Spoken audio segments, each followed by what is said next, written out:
Okay, good to see everybody. When I come in here for this, it's always a reminder that there's no place like LSU to play college baseball, and very grateful, for the coverage and the exposure all of you, give our players and our program. It's truly unique relative to our sport. We've had a great 6.5, 7 months since ending 2023. Very proud of the players in terms of what they've done and put in. We have a lot of really good development stories that, will come to light as we get into the 2024 season. Really pleased with how they've operated both on and off the field. It's always a goal of ours to be a low drama program, and to this point we continue to be successful in that. Another really good semester in the classroom, second one where we've exceeded any team GPA for LSU baseball.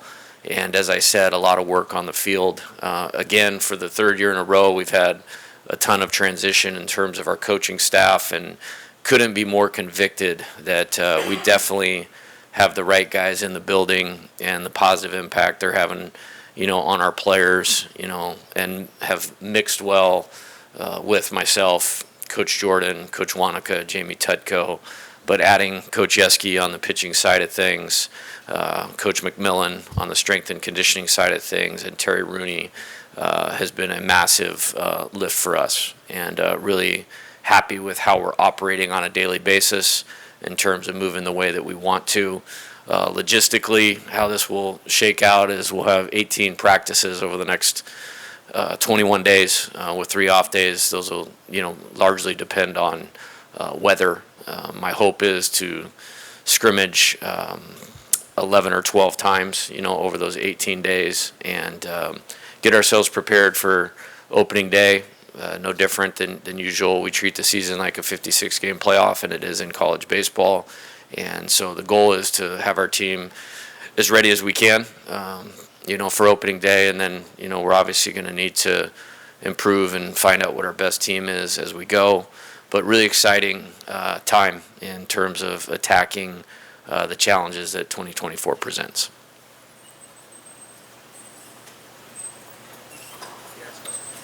If you have questions, just let Mason or Bailey know. Hey, Coach, here in the back. How do you raise the bar in 2024 after last year's season? Well, that's how I operate my entire life, is always like what decisions can propel us in the program forward. And in terms of results, it's hard to do much better than that team did. I think attacking different challenges and what I would call our process of winning and constantly improving that. And, college baseball and college athletics is kind of under construction, as we know it. But if I look at how we operate, and this is always how I choose to do it, at the highest possible level, what improvements can we make in doing that? I'll give you an example. Very thankful to our administration. We were able to go get Jeremy McMillan, who I believe is the best strength coach in college baseball, and bring him in. And just in a month's time from the time we were done with them in the fall until they returned in January, players are stronger, they're moving better, more functional in baseball. So that would be an example of trying to raise the bar. I think, bringing in, Terry Rooney, along with Josh Jordan and myself, try to recruit at the highest possible level and continue to add the talent needed to compete at the top of college baseball on an annual basis, which has been not easy to do, in this modern era. And I believe there's several reasons for that. But I think, our MO as a program is always focusing on what's important right now and how we do what we do. We all know what we want to do, but how we get there is where we put all of our focus. Coach, I have 2 questions. What did you see in Gage jump to want him to get him to come here and want him to come here? And then how has he come back from the injury? And then the second one is about Paxton Kling, getting the chance to be able to play every day. And it's his, he's competing for a spot in center field. How much more less pressure does he have this year, maybe than he had last year coming in as a freshman?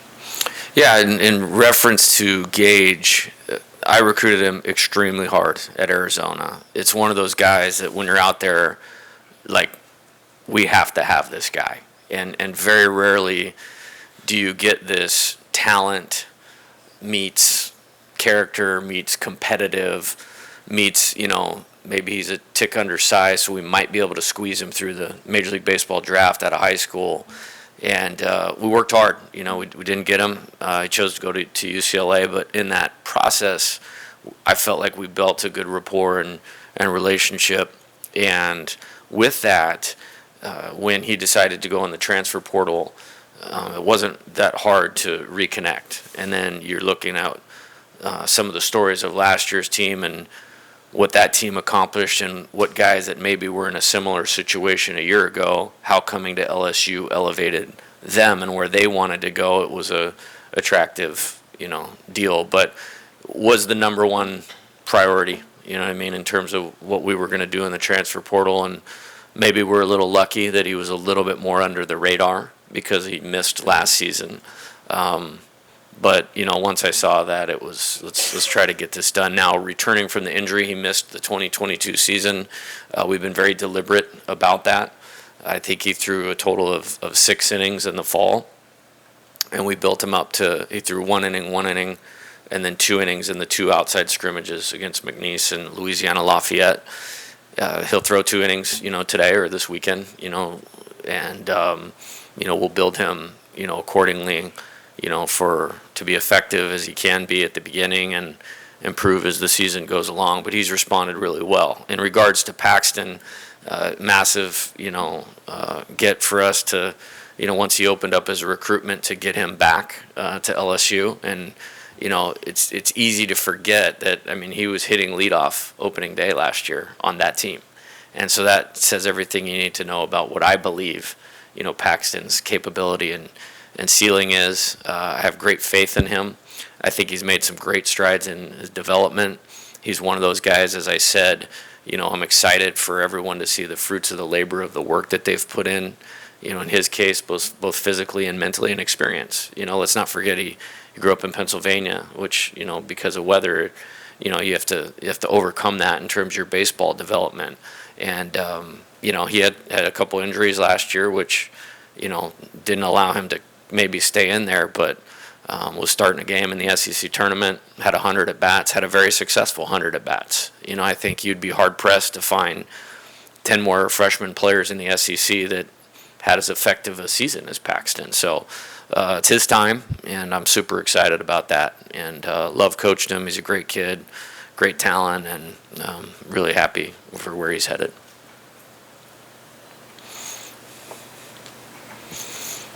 Hey, Coach. I have 2 questions. One, how has the team adjusted to now being the hunters from last year? And then Jake Brown was one of the top left-handed pitchers in the country out of the class of 2023. How has he looked in the outfield, and what does he need to keep improving on? Yeah, to your first question, I don't think there's any transition in terms of how we're viewed. I've never seen a team with more expectations on it than last year's team. And to be clear, it's 2 different teams.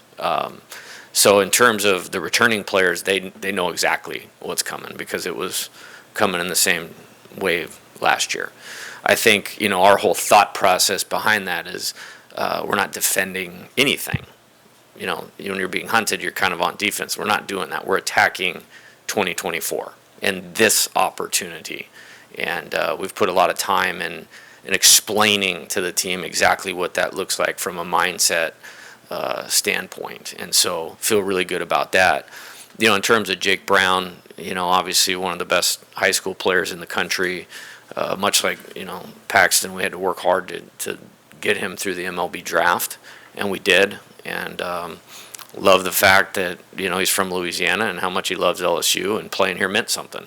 It's always a good sign when your recruit goes and watches your team in the College World Series. And if you're sitting in that crowd, especially as an LSU person, and seeing that in the opening game against Tennessee, like, you're not going and playing minor league baseball in front of 12 dudes in Goodyear, Arizona. You're not. And, I think he's really developed on the position player side of it. I'm not surprised at that. I saw him play in the spring last year.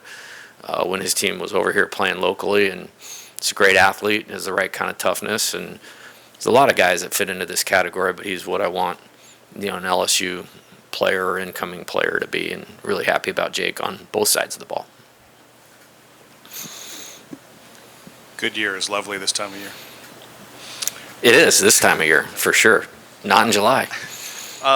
Everyone wants to know about your rotation and your staff, I guess. So just get us caught up to speed on where you're at identifying, the guys that you think you'll be useful early this season.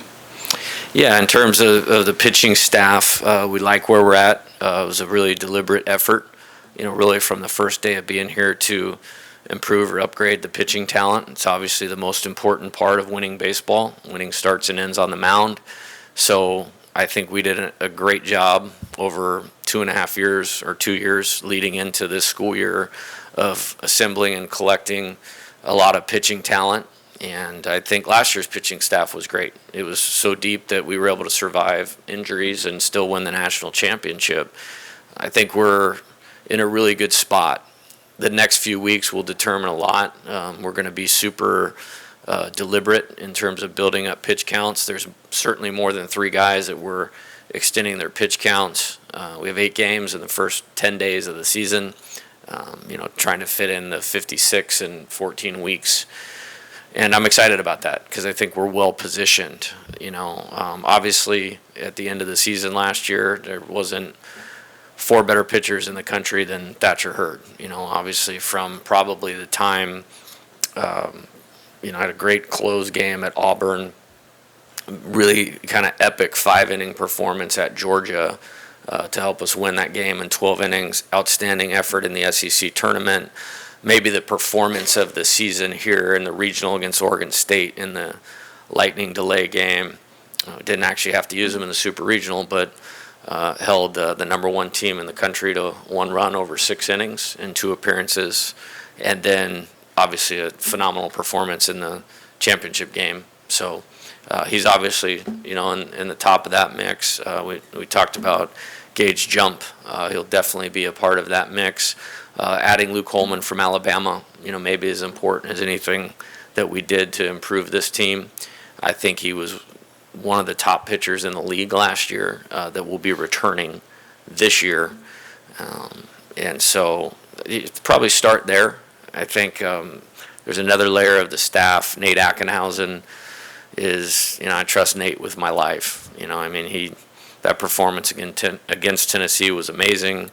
He was kind of a go-to guy in all the key games, especially early in the season, and feel comfortable with him really doing anything. And so you'll see him in that mix. Griffin Herring, again, also, Omaha hero, but also very, very important in terms of what we did last year. He got to the point early in the SEC schedule where we could bring him in leverage situations, and he came through and gave us some length while he was doing that. And so those are guys that I feel good about. And then there's a ton on the back end, and there's a ton. Justin Lohr, transfer from Xavier, will be a guy that you will go to a lot. I love everything about him. I love the pitchability, the competitiveness, the toughness, the focus. It's winning pitching, in terms of Justin. Cameron Johnson, obviously well documented in terms of his talent, and that will speak for itself. I think with Cameron, the most important thing, or the most impressive thing to me, is he is more mature beyond his years relative to being ready for this, and he has a ton of confidence. He should have a ton of confidence, but he's controlling those things really well. Gavin Griggs, obviously, was as important as anybody to our success. Some guys have elevated themselves from last year.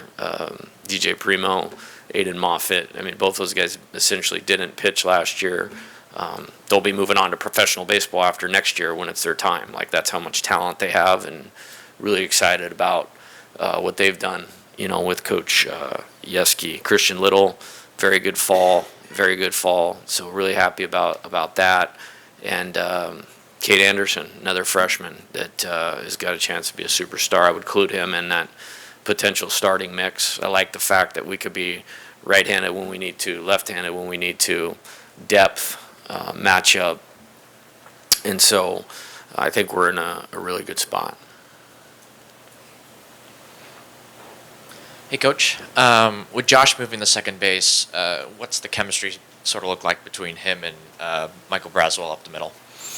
Yeah, I love Josh Pearson. I think he's one of those guys that you can ask him to do anything, and he's going to find a way within his talent or skill set to do it. I think it's my job to always look at how do you raise the ceiling of your team, be thoughtful of that, and then give them a plan to go work to execute that, and then open up options and opportunities. Let's not forget we largely won the national championship because of the ball he caught off Wyatt Langford's bat in Game 1. If that gets over his head, we don't win the national championship. So he's an outstanding outfielder. He can go back to the outfield at any minute.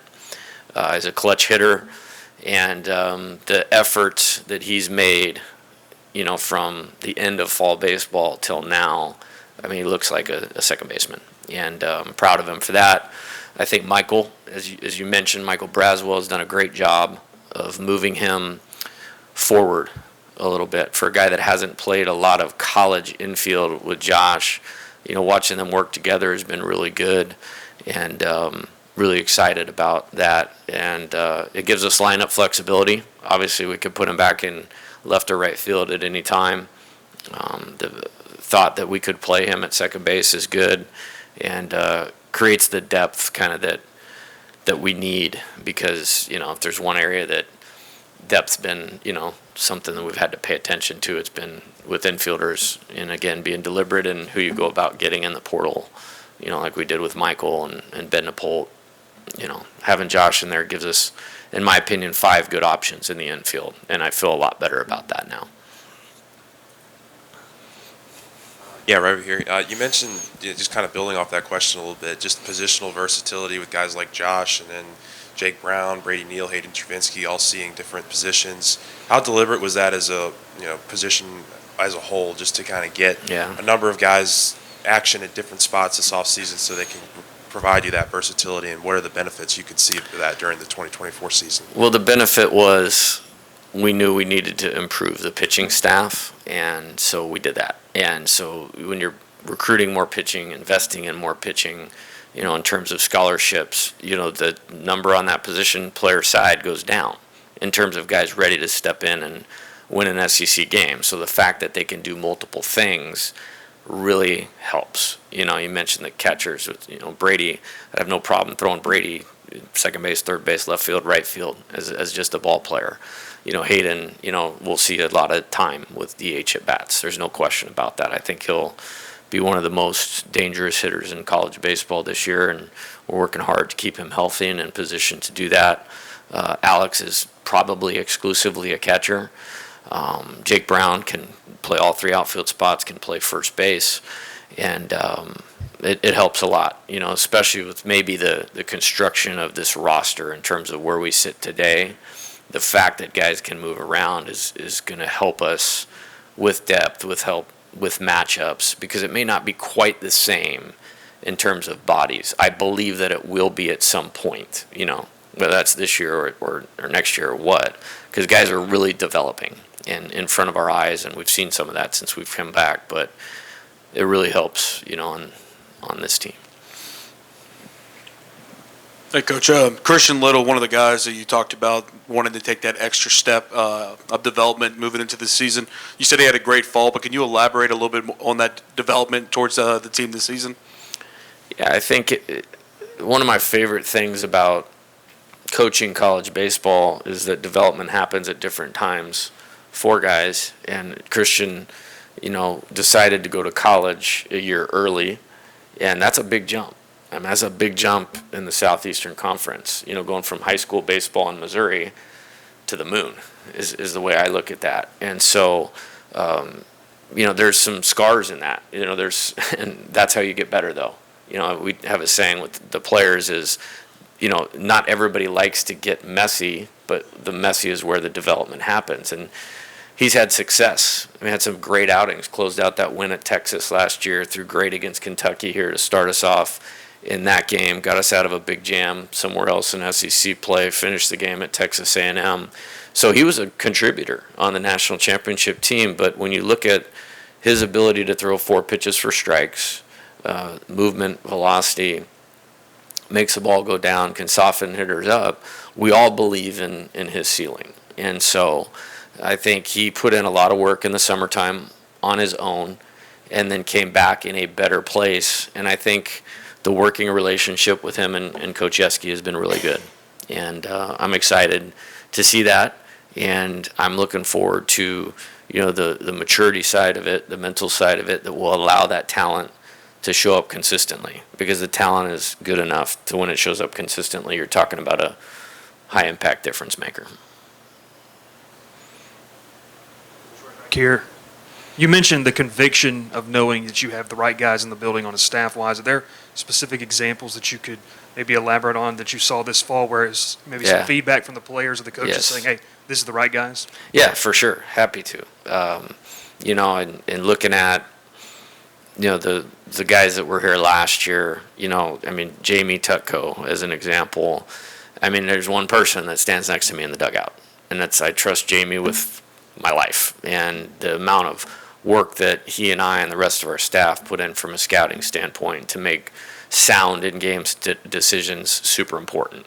And, he came to me in September and was like, he felt like he's had a few aha moments in terms of what we need to do with certain players, and into some additional research. So, we just won 54 games in a national championship, and you got an important staff member going like, I'm trying to get better. So that's an example of that.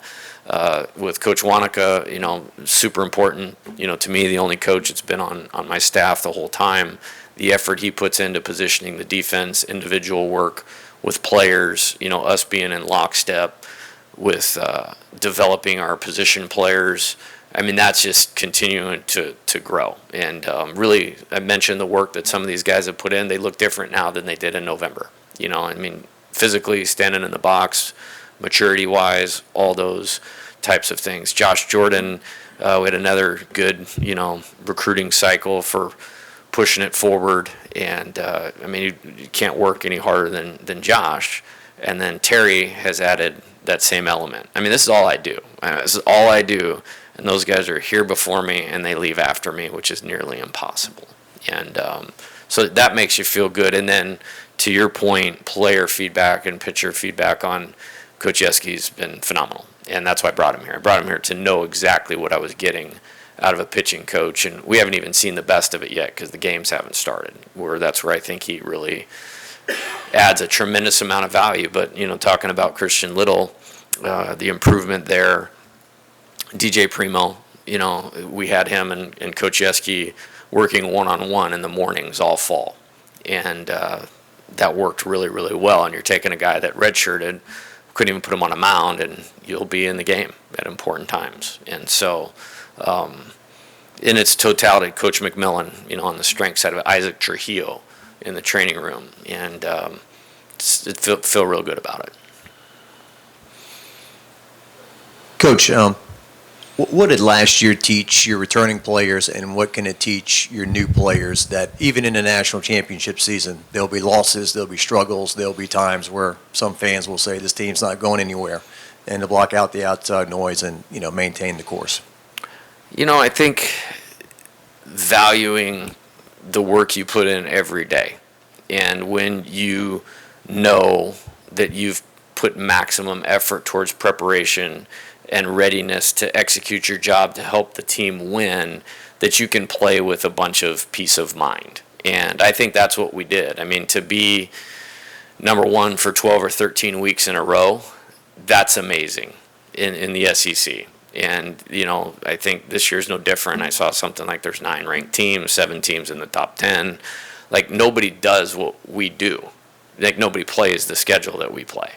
And so, understanding that if they put the hay in the barn, they stay connected to the path that we need to do to win, that you will get results. They also, I think, learned, even though, in my opinion, it was really minimal, but, failure is not fatal unless you allow it to be from a mindset standpoint. And, I think we exhibited that really well. Home series loss here late, even though we won 7 SEC series in a row, lost 2 in the SEC tournament, which is basically because of me. I mean, the decisions that I made to pull pitchers out of the game and not play certain players. But they responded from that, played our best baseball of the year in the postseason last year. The Yankees were not beating us in the regional or super regional last year. And then in Omaha, I mean, you lose game 2, which we played good. We lost to one of the best pitchers in the country in a great game that they got a 2-out hit in the 8th inning, and we didn't. And so, you know, bouncing back from that to win 3 in a row, and then, you know, the 24-4 game. So I just think they're well positioned to understand what this is really about. And so if they keep their eye on the ball, no pun intended, that, you know, you can get through things. And we're going to have to do that, because the only thing I can ever guarantee them in a college baseball season is adversity. And so we're going to need to utilize that experience for our benefit for 2024. Yeah, Jay, what were your conversations with Trinsky like to get him to come back, and what's his greatest value to this team? Why you wanted him back? Yeah, and I did work hard on that. You know, there was guys on last year's team where it was their time to go. Even if it was a little bit in the middle, it was definitely their time to go for their best interests. And I always try to find a situation where the player wins and the program wins. And with Hayden, you know, at least since I've been here, he hasn't had a stretch where he's been healthy. And so I still believed there was more on the table for him at LSU. And he believed the same.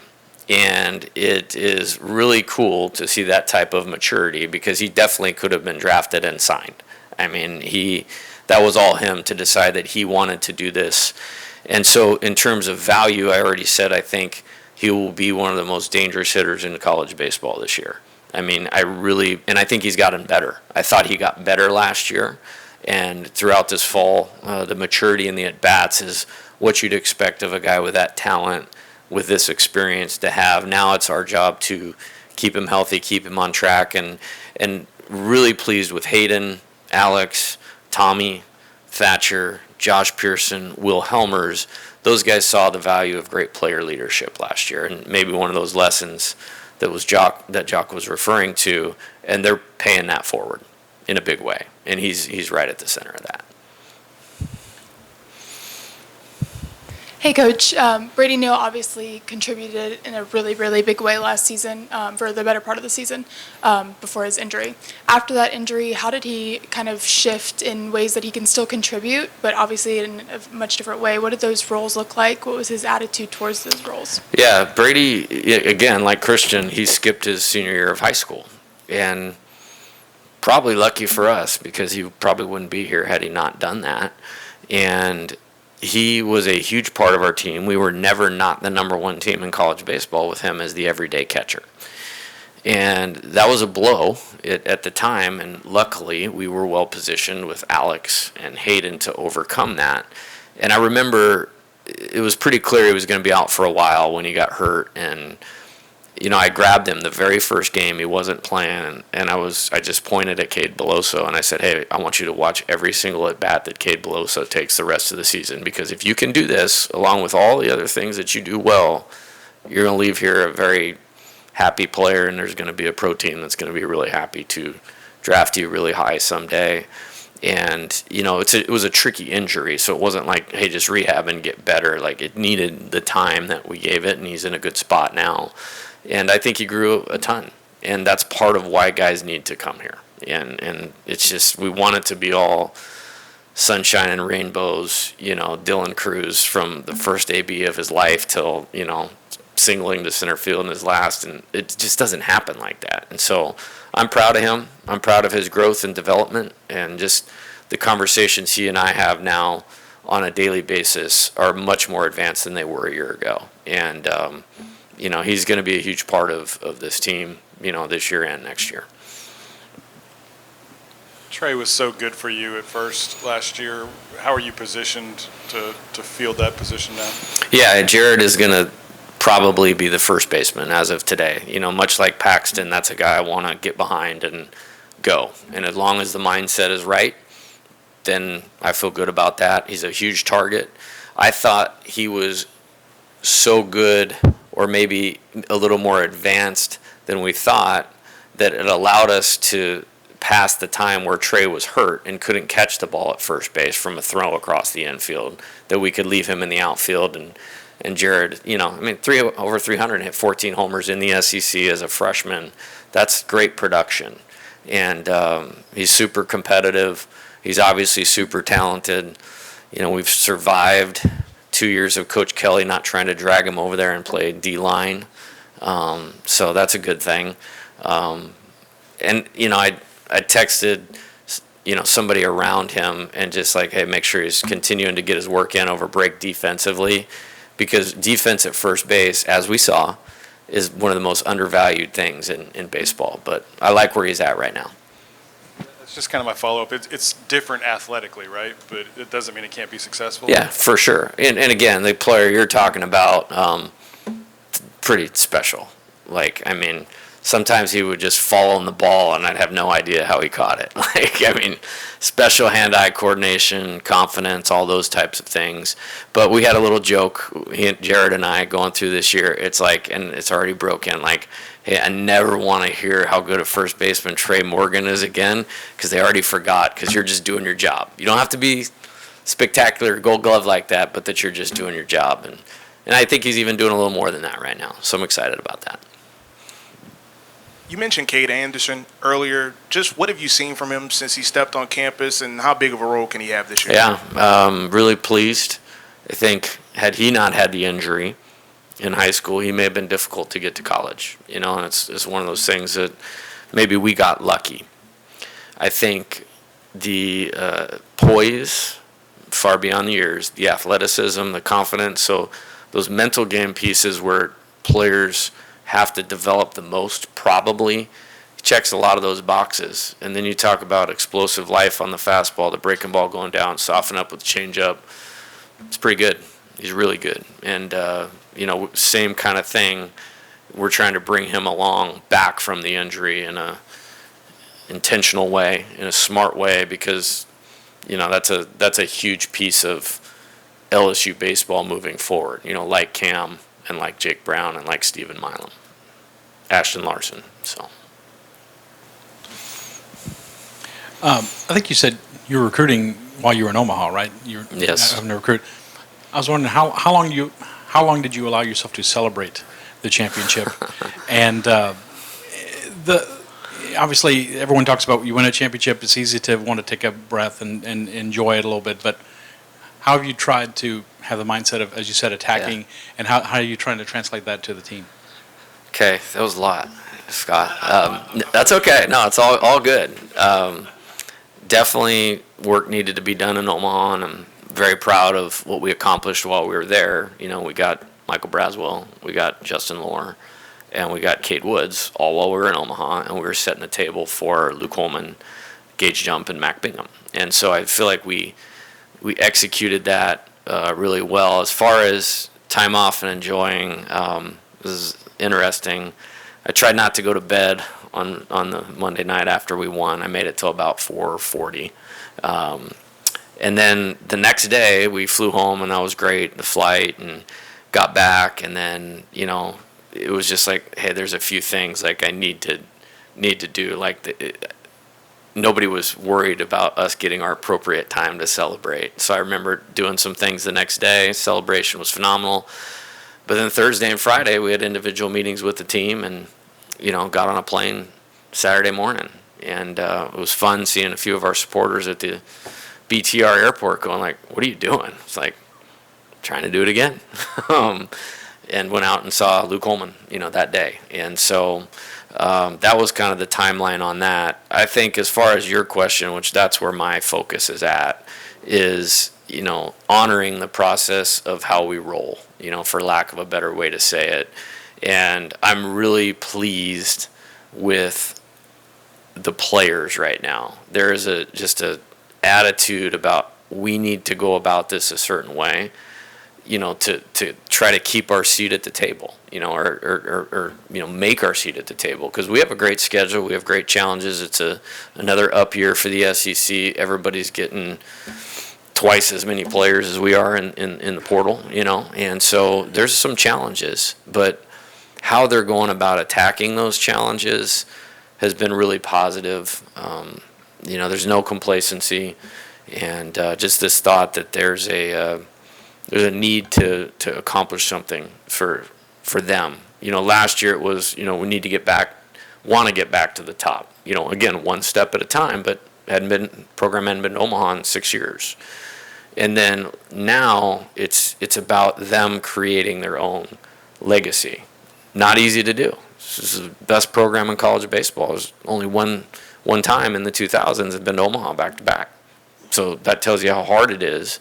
And so if it's that hard to have any chance to create their own legacy, it's going to require their undivided attention. And so we've celebrated appropriately, and when the season's over, and people want to still celebrate 2023, it's great. But for now, this just requires our full attention. And that's how we try to do it all the time, so I don't think it's that big a shift.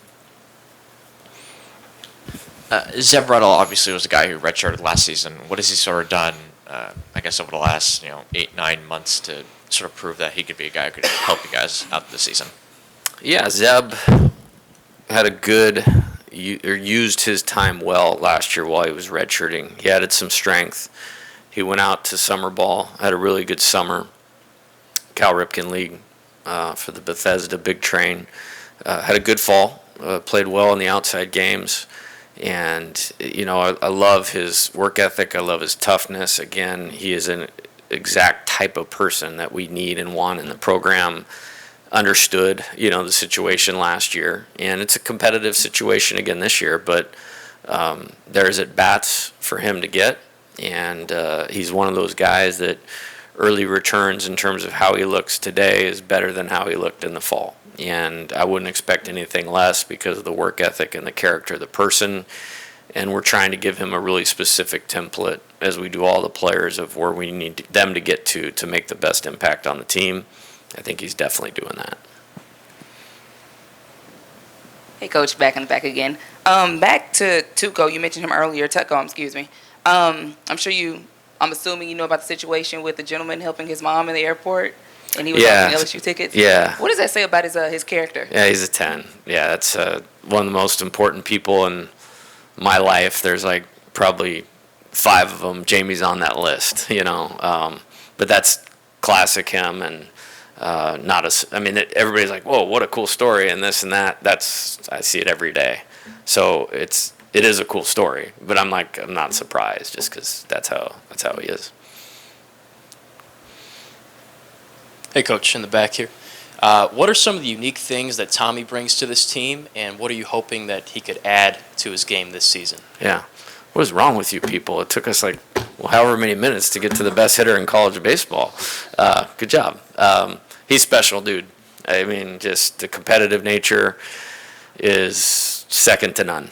When he steps in the batter's box, it's something else. And obviously we saw that to the tune of whatever it was, 105 RBIs. And it wasn't just 105 RBIs. It was always when we needed it. You know what I mean? And just the drive to be as good as he possibly can be, the intent behind that, and it served him well. I mean, surgery right after Omaha on his shoulder, missed the entire fall, but kept his body in a great spot, took an exceptional step in leadership, during that time, and super proud of Tommy for that.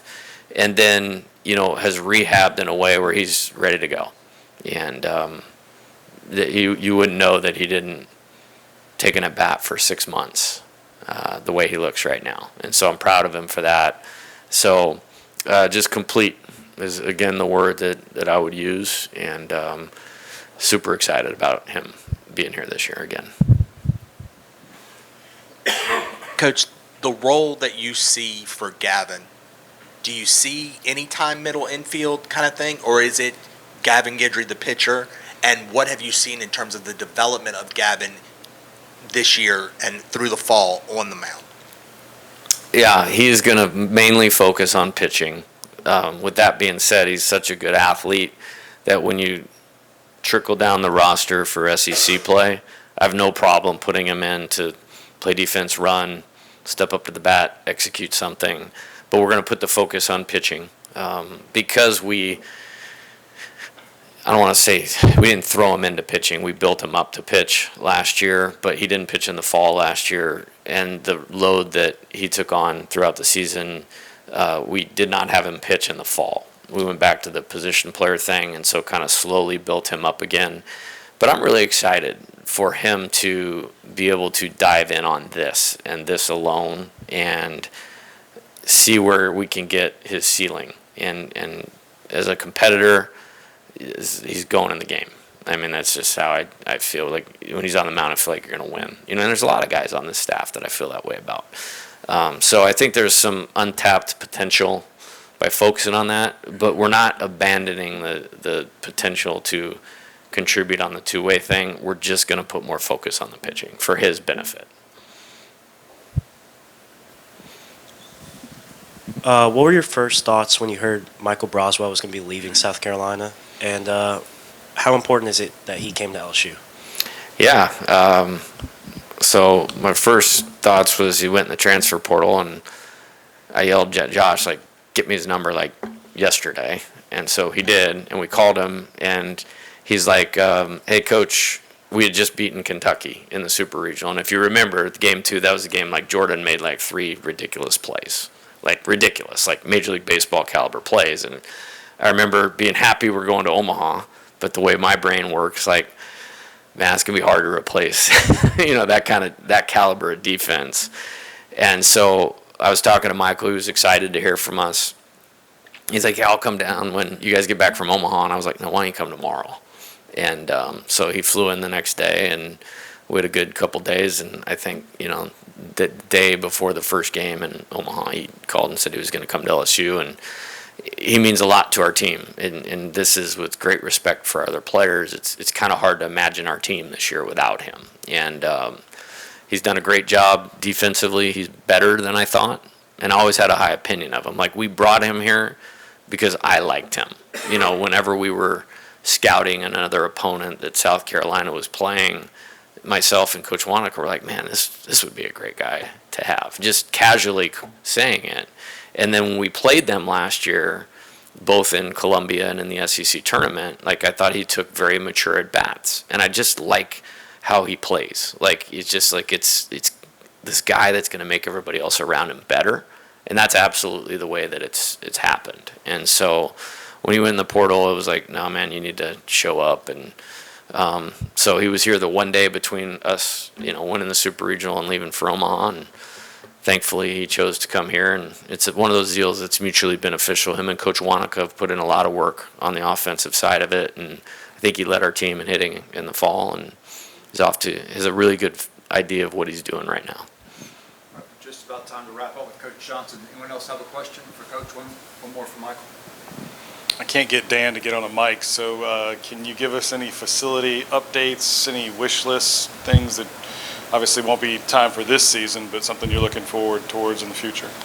Yeah, I think, it's 2 things, in terms of stadium upgrades. You have the player development, which that's always number 1 for me. And then you have the fan amenities. The fan amenities I'm going to leave to them, and I want to make sure that our fans are taken care of, and, our administration is well positioned to do that better. We want to just expand our hitting facility with an indoor infield and make it awesome. And I mentioned that several players have put themselves in a better position for this year because of the work that they put in. We've built a culture of where they show up and they work on their own, and I want them to have an awesome place to do that and to, push ourselves forward. That's the next thing that we need to do. And so there's a lot of planning, going on with that, and we want to make that happen, sooner rather than later, obviously. All right, thank you guys.